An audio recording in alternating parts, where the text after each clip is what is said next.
Hello everybody, welcome to Just Ask Momo, and today's letter goes like this. Hi Momo, first of all, I'd like to say I love your videos. I can say I have watched every single one of them, and after I did, I felt on top of the world, like I've been born again. Kind of hard to explain, but I hope you get the gist of things. I've been bullied since I was 5 years old. I'm now 18 and still kind of get it till this day. Here's the thing. Can I handle bullies? People who try and bring you down, people talking the piss out of you. A family member of mine always tries to put me down, saying and making me look like a fool in front of everybody because she knows I have trouble speaking sometimes. Thank you, Ben. I'm sorry you're going through this. Bullies can be quite the phenomenon, especially if you've been going through it from a young age and now you're hitting the age of 18, and that is a determining number for you. Why don't we sit down and analyze the different kind of bully situations and see if we can make some sense of this stuff. I'm going to label 3 kinds of bullies. We have the mental bully, we have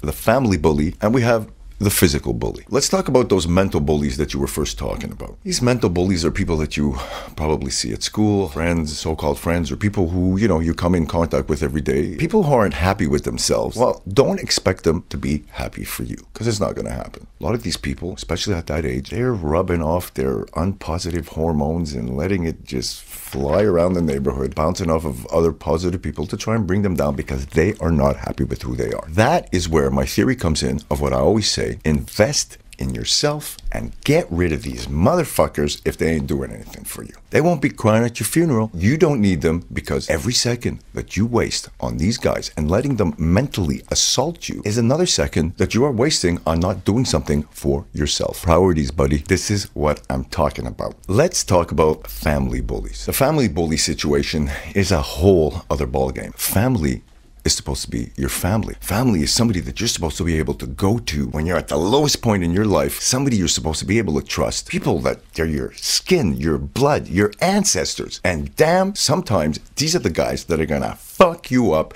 even more than somebody you don't even know. That could be a problem. What I say in that situation, you got to be able to look at this in a whole different way. Let me explain. I think one of the things you got to do is when this happens is you got to look at that person in your family and you got to say, is that person happy? Do I want to be like that person? Are they married? Do they have a great relationship? I don't think so. Anybody who's going around bringing other people down, well, they haven't figured themselves out and they got a major complex. One of the tricks that I do, I use those things for major inspiration. When I'm stuck in a situation like that, I kind of pretend that I'm watching some kind of whack TV show. You kind of sit back, you zone out, you just look at all the incoming information, the conversations, what they're thinking, how they're moving, how they're talking, and understand and realize that that stuff means shit. It actually becomes very informative and extremely inspiring. I have gotten some of my greatest ideas for scripts and moods and songs and titles from true life experiences. Things I've seen people say and do that are just so bloody unreal. You have to say to yourself, do I subscribe to that bullshit?